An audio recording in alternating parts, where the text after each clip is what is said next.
Mas esse é o problema, Rubem, que os analistas ocidentais não entenderam. Quando começou a guerra, e agora as coisas estão se provando, né? Porque há um verdadeiro desespero por aí. A maneira que o russo tem de fazer guerra é completamente diferente do Ocidente, e nós temos que lembrar uma coisa. Esses dias eu estava fazendo o levantamento das guerras da Ucrânia. A Rússia combate na Ucrânia há pelo menos 400 anos. Como Rússia, como Ucrânia, vai 300, 400 anos. Então a gente achar, que nem eu vejo aí, esse jornalismo que a gente sabe que é um jornalismo fuleiro, é uma imprensa biqueira, que eu chamo de imprensa biqueira que nós temos aí. O pessoal achar, sem olhar a história, né, os canatos ali da Ucrânia, o entrelaçamento com os czares, né, as tropas de cossacos, etc.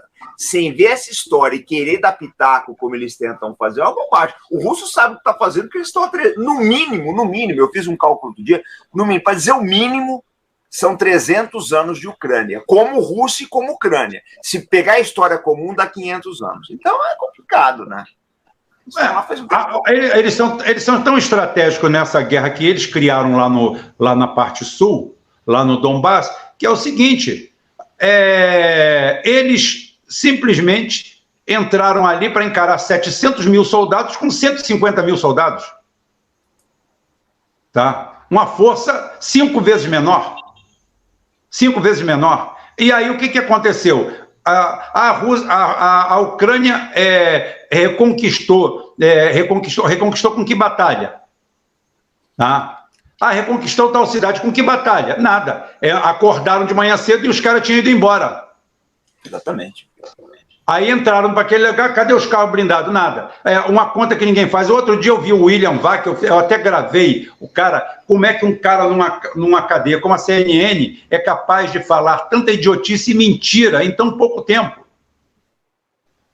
Porque a Rússia provou como são importantes os tanques. Agora os tanques foram importantes, até outro dia não eram, mas agora já são importantes. É o seguinte, então é o seguinte, o importante na Ucrânia é porque a grande número de perdas que ela teve. Gente, a Ucrânia, fora da Rússia, a Ucrânia era a maior força de blindados de toda a Europa.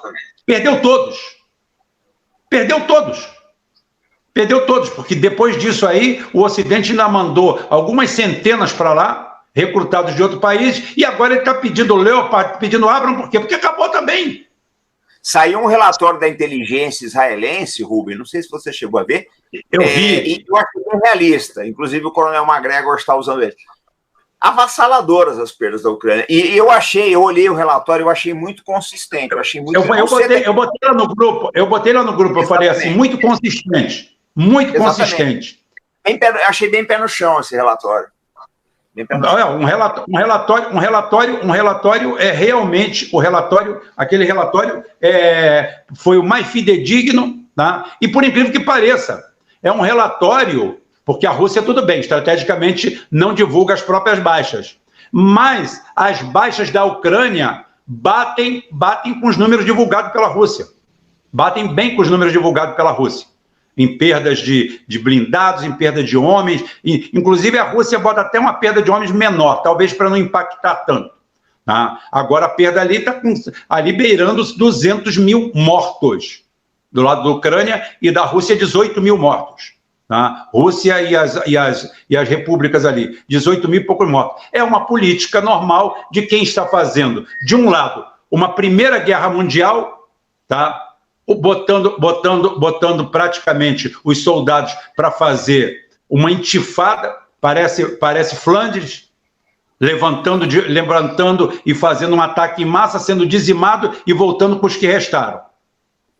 São dois momentos antagônicos. Enquanto a Rússia soca com obuses, mísseis, foguetes, sistemas Grad, sistema TOS, tudo isso aí, bombardeio, depois varredura, depois helicóptero, depois tudo isso aí, é o seguinte, a Ucrânia simplesmente é o seguinte, bucha de canhão, entra de frente.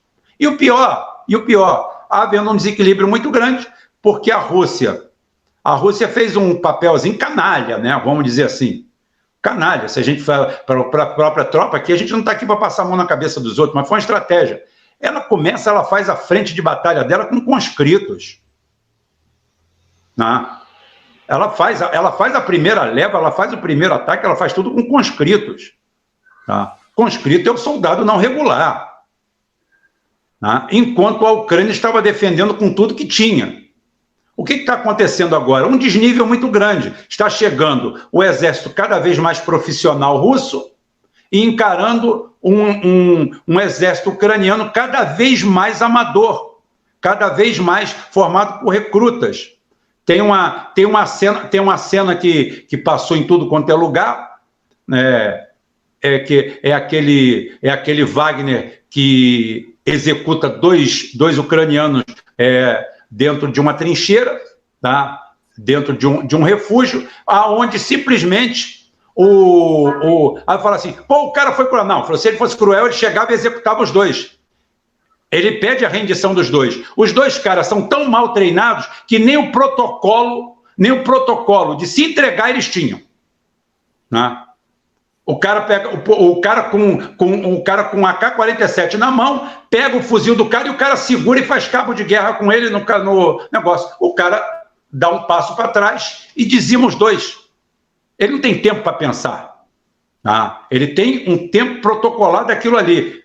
Está rendido, tá? Acabou, se entrega. Mão entrelaçada, se joga de bruço, meu amigo. Submissão total. Dali para frente.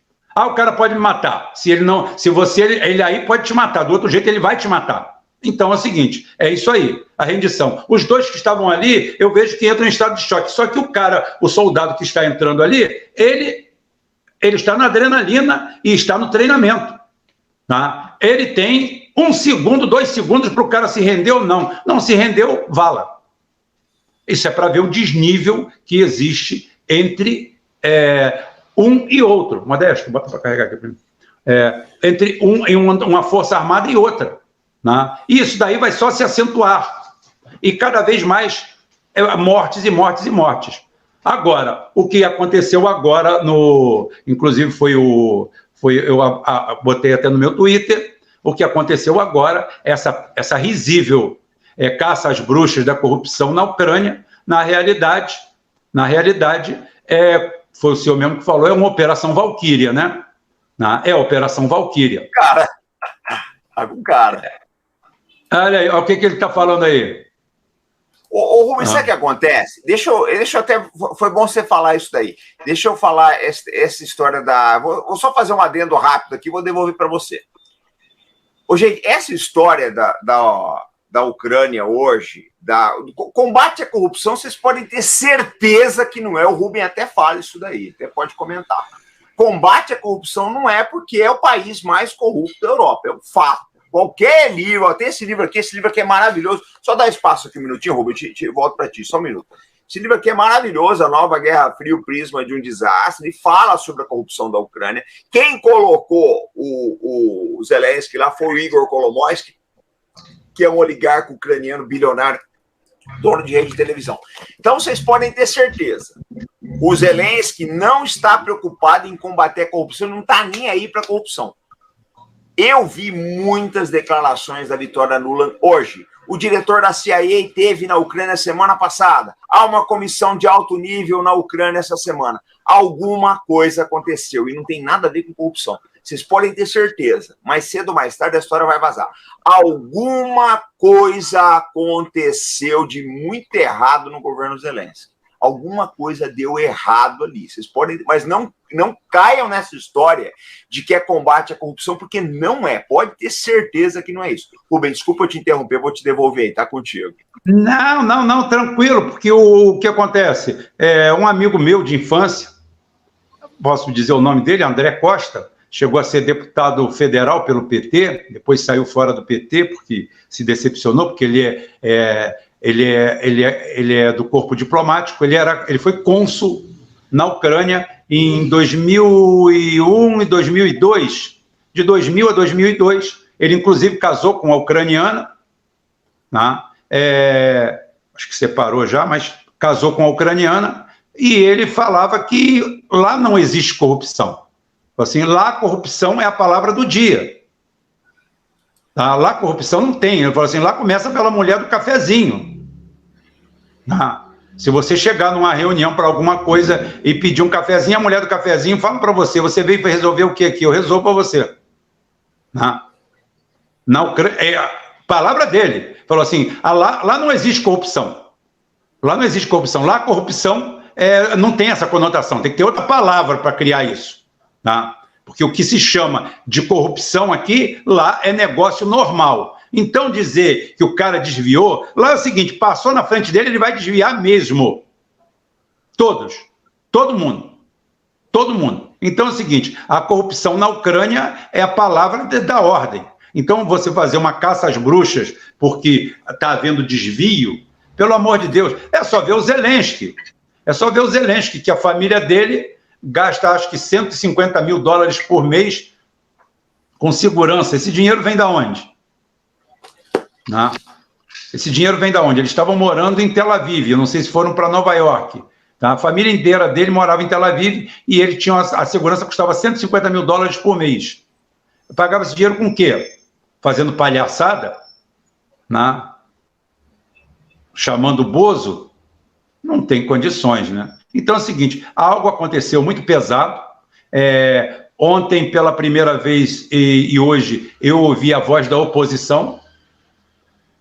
O opositor dele lá, o principal lá, esqueço o nome, lembrar o nome de ucraniano assim no meio de tanta coisa é difícil, tá? Então é o seguinte, sem anotar fica difícil, gente. O cara botou, ele falou que, ou seja, ele já falou publicamente, ele já veio a público dizendo que aquilo que eu já falei há algum tempo atrás, Zelensky tem que ser julgado pelos ucranianos. Zelensky tem que ser julgado pelos ucranianos. A gente que faz um acompanhamento mais preciso, né?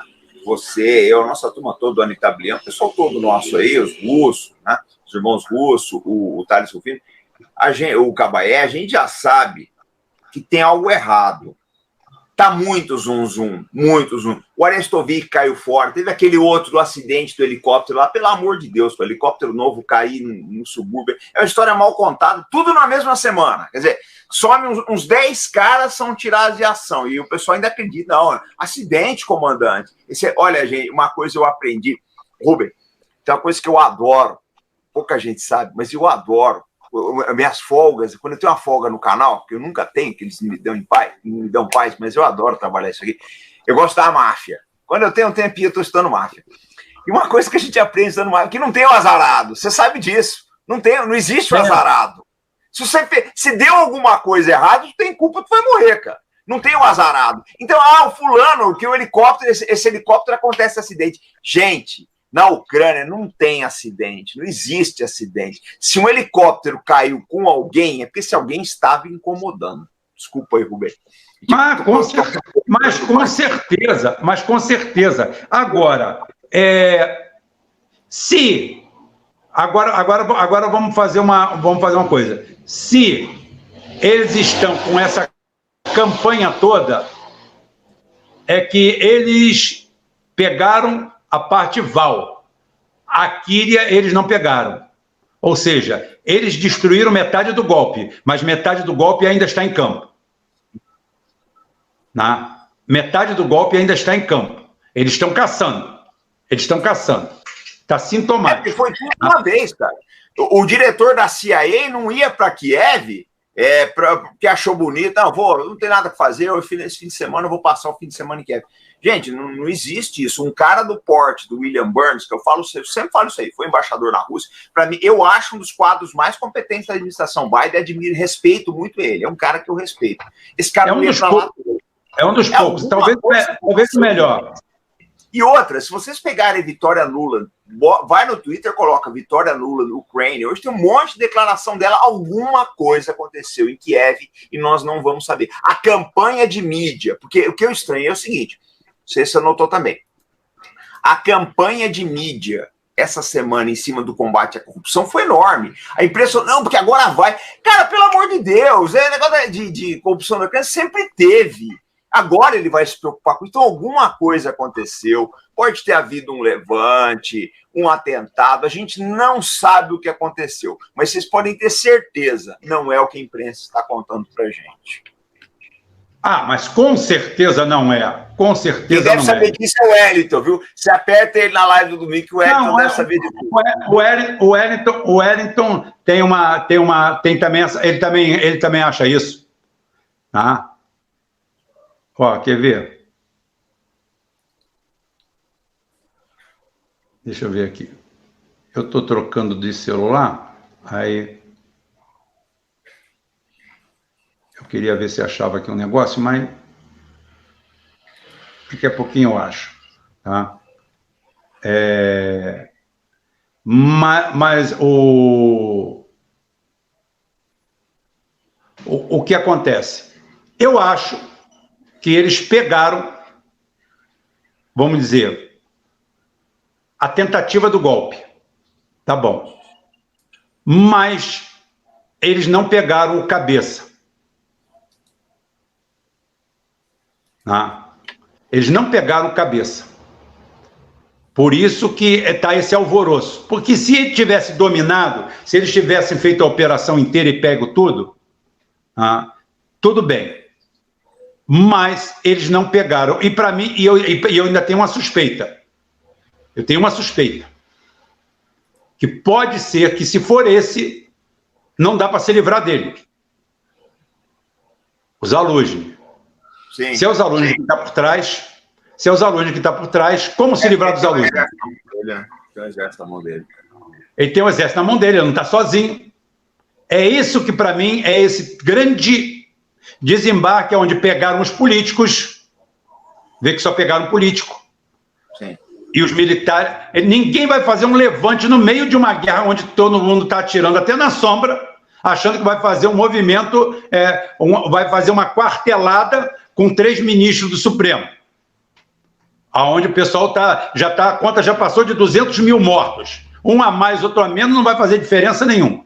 Tá? Uma coisa é certa, né, Rubem? Que já dá para entender. A gente não sabe quem são os players, mas a situação do Zelensky eu acho que vai ficar muito perigosa nos próximos meses. Eu acho que o Zelensky, com a queda eminente da Ucrânia, ele e o Putin, tá todo mundo quase assim, meu Deus do céu, vamos ver onde o Zelensky está para dar as coordenadas para a espionagem russa, para ver se eles mandam um míssil lá. Mas a última coisa que o Putin quer é acabar com o Zelensky. Eu também acho. O Zelensky é um copo de areia dentro de uma caixa de marcha. É ele que vai estragar tudo. É ele que vai estragar tudo. Nós sabemos isso também, né, Rubem? Dependendo de como essas coisas terminarem, o Ocidente não interessa um Zelensky vive falando. Isso. Não, hoje se ele morre, se o Zelensky morrer, ele morre na mão do Ocidente. Exatamente. Tá? Agora, é o seguinte, o que acontece? Também não adianta pegar ele e os Zaluzhny, tá? Chegar e chamar o Gerasimov para conversar. Gerasimov não foi colocado como chefe, como comandante em chefe à toa, porque o Surovikin continua mandando no campo de batalha, é o auxiliar dele. Gerasimov é a reserva, é a capacidade de tomar qualquer medida sem ter que consultar o chefe, porque ele já é o chefe. Tá?